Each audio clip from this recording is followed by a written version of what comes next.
Ladies and gentlemen, I am Jimbo the Fuzzy, and welcome back to Sid Meier's Civilization 5. Now, in between episodes, I've been thinking a little bit about our settler, where we're going to put a city, and city growth in general. And right now, I know I've paused our growth with 4 people. And yes, that seems rather productive, but for the moment, it's not as useful as you might think. And in fact, I'm going to add a settler to the queue. And then move him up before the caravan. Caravan is, yeah, really good. But right now, we don't have any city-states within range, which are Monaco and Budapest right now, that would give us any benefit from a caravan. Vancouver, I'm almost certain, is out of range, and they don't want a trade route. They would like barbarians stomped, and we can go do that for them. Also, Singapore would, like those barbarians dealt with. We have a couple of warriors here. We can send them over to deal with it. That shouldn't be a problem. In fact, I think we'd send over our drill-based warrior because of all the really nasty terrain around. Once, of course, he finishes healing. We also have our scout up here who possibly could contribute, although I don't know how much. Oh, he got that from the Fountain of Youth. So yes, we probably do want to send our warrior over here to visit this, just for the healing bonus, at the very least. We probably also want to get it within our city borders, because as you can see, it gives plus 10 happiness if we put a citizen there. Which is really useful. Now, I'm going to end the turn for the moment, but this worker's almost done.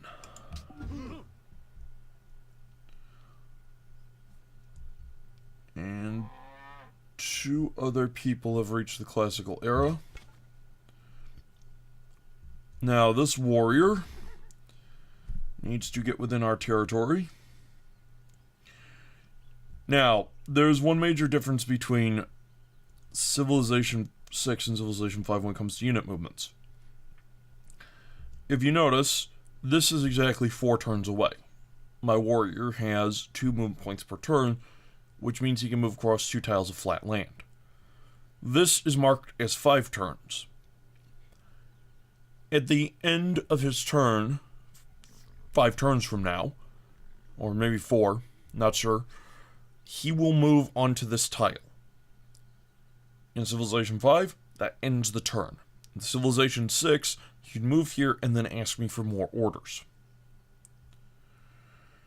So, with that taken care of, I'm just looking at what we could do to hurry his way over here to deal with those barbarians. Send him over here, and then into here, and then there. That would work, which means I want him to come here first to spend 2 turns healing. So now he's moving. 2 more players in the classical era, that's fine. We are in the classical era. I don't know what got them there, mind you. If I had to guess, I would guess ironworking. And we could get the Great Wall. That'd be an interesting monument, or world wonder. What it does is, any enemy lane units require 1 more movement tile. 1 more movement point per tile they step through your territory, which can really slow down everything. It basically makes every flat tile like you're walking onto a hill or through forest. Which is just really nasty. And next turn we get our worker. So, someone founded a religion. I don't know who or... Okay. Why did that end? I don't know.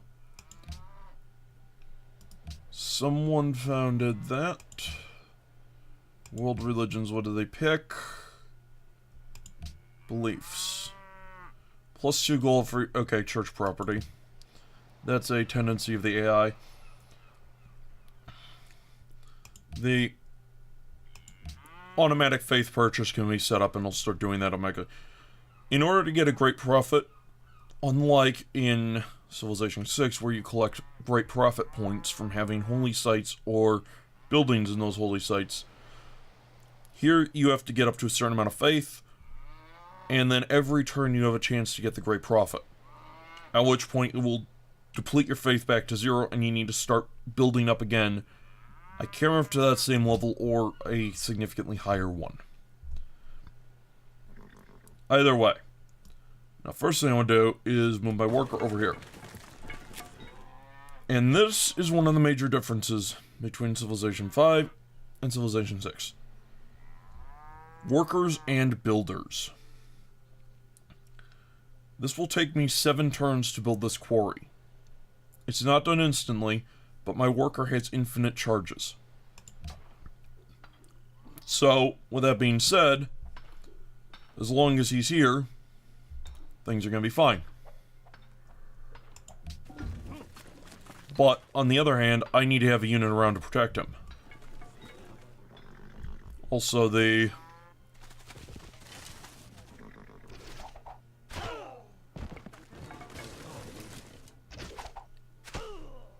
Ow.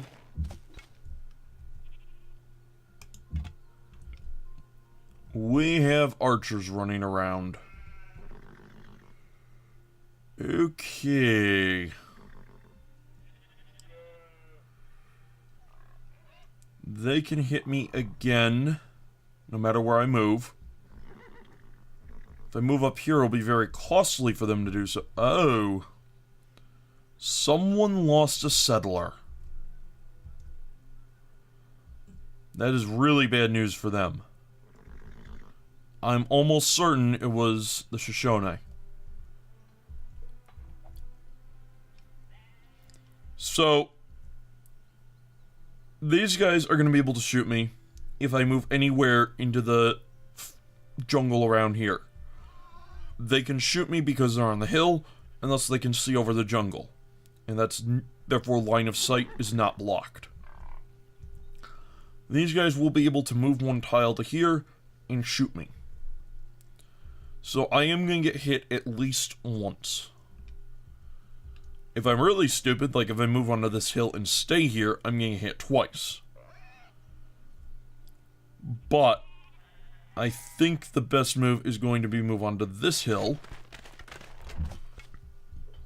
where I am now out of range of the archers that were right here. I am, however, going to tell this guy to fortify until healed. I want him healed up sooner rather than later. And now I am going to move this warrior. What do I want him? Are there any hills nearby? Yes, there's a jungle hill nearby. That is jungle, and very much jungle. I think I'm just going to move on top of the warrior. The worker, sorry. I can move on top of warrior because 1 unit per tile system. Gandhi is in the classical era. Okay. The haft of the arrow had been feathered with one of the eagle's own plumes. We often give our enemies the means of our own destruction. Alright then, now we can get our own archers. And the Temple of Artemis. Which we're not going to go after just yet. This warrior, I'm going to put on alert status. This scout... The good news is this archer cannot hit me this turn.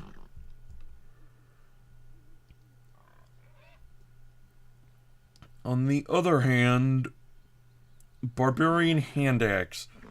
This is a barbarian only unit, and it has a range of 1. On the other hand, it has an okay strength. Its attack, normal melee attack and range attack are the same, but does have a range attack of 1, which allows it to attack without taking damage in return, at least until something can close with it. The archer has a range... Look at that, we can almost kill this archer. Maybe I should... No, I shouldn't have tried that. I am going to wait this turn. And we need to choose research now.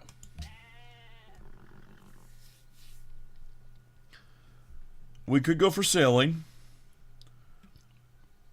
We could also go for ironworking, which would allow us to get swordsmen out. However, we would need some iron to do that. Well, if we went to get this iron, that would be really useful really quickly. Problem is, we'd be crowding a city-state. So, our choice... On the other hand, we have the Shoshone right here, and we need to get up there to deal with them to prevent them from crowding us overly much. Also, getting some horses would be useful. Truffles are over there, truffles right there. Now, thinking about the value of a city right here, it gives us some open tiles on which to plant things from great people, and it also gives us a lot of jungle within range, which, well, and some forest. And jungle is very useful to Brazil, as I have mentioned. Also some bananas and spices, although I'd rather grab these spices. They're in forest, not... I'll explain that later, when we come to it. In the meantime, a city right here would probably be good. Of course, that means we're going to have to go clear that area out of any barbarians. Which means...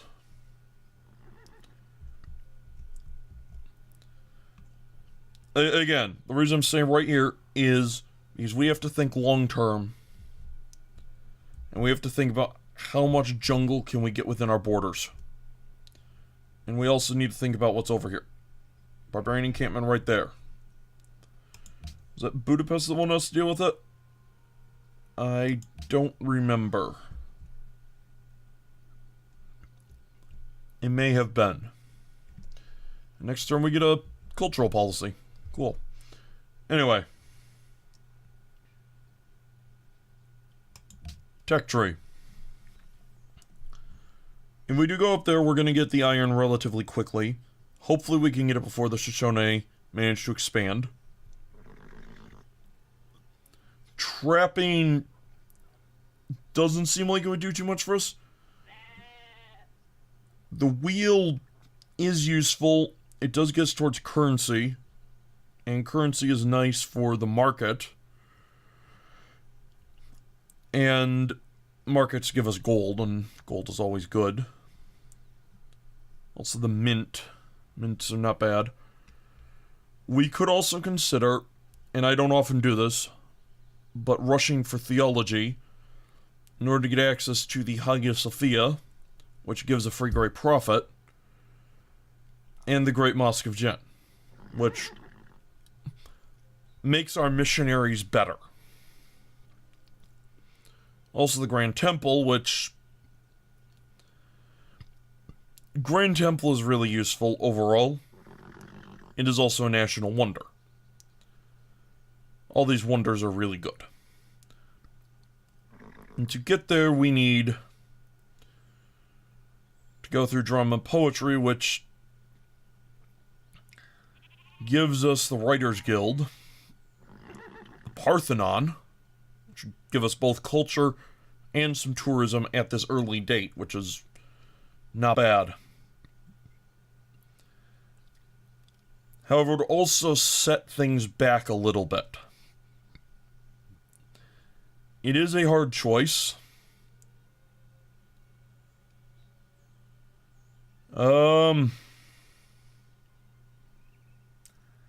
I think the wheel would not be bad. Trapping would not be bad. Not very useful overall, but put two together and we can start getting horseback riding. Stable, not bad.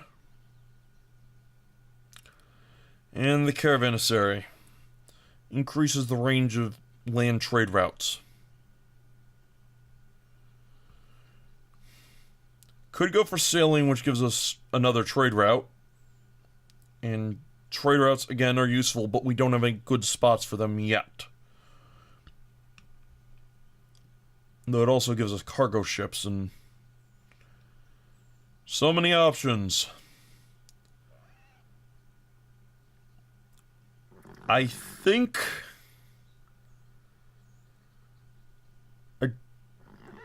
we're up against a lot of barbarians. It's a strength of 14 versus a strength of 8, so it almost doubles their combat strength.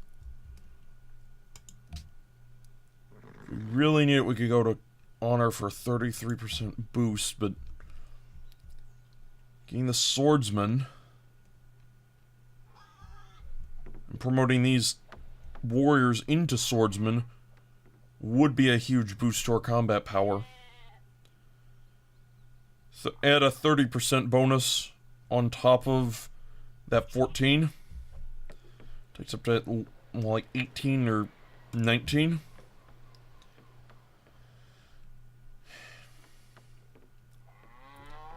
And the heroic epic.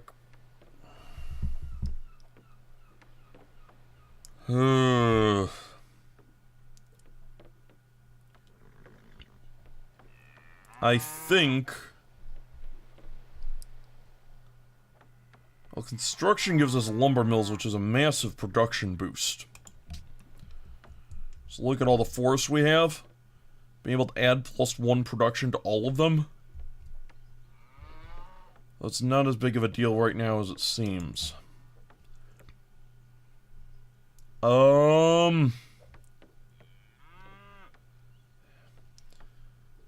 are a lot of barbarians on this map. Honor is... I think honor may be worth picking up. Much as it delays our theocracy. I'm going to pick up honor. And right now I am going to actually go for...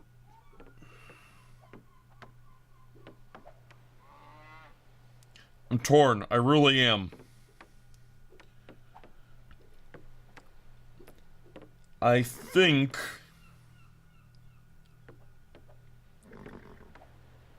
Ironwork...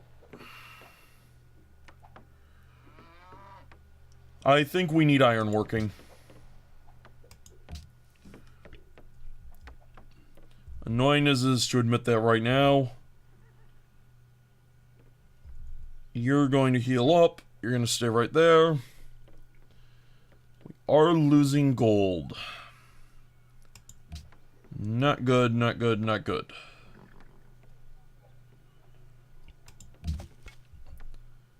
Well, we have to do something about that, and that's going to involve city growth.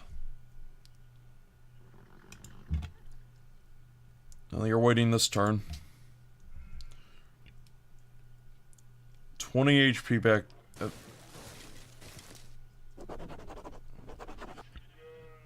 Alright. This scout would actually win against that barbarian. We conduct policy. I am going to go for honor. probably not the best choice. Well, it's hard to say what's optimal. This adopting aesthetics right now would give us great people faster. We can't get great people. And all these other things are based around tourism. Or getting tourism, for the most part. So we're going to leave those alone right now. We don't have any... We do not get any benefit from going into this now. We get more benefit later on. So the question is, do we go for tradition? Where we can actually save a gold point per turn? Or do we go into honor? And I want to go into honor right now. Just for that first tier where we get a combat bonus versus barbarians. And we get culture for killing barbarians.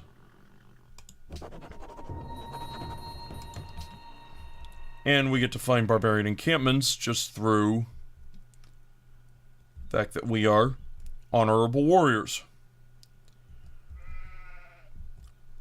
You are going to wait another turn. And you...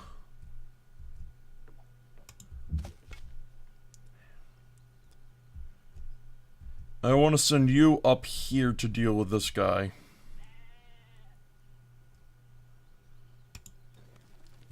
So come over there for this turn. Is this on... No, that's in jungle, so you can start working your way up. That should give you enough of a view. And with that, we've come to the end of the episode. Thank you very much for watching. I have been Jimbo the Fuzzy. I hope to see you again next time.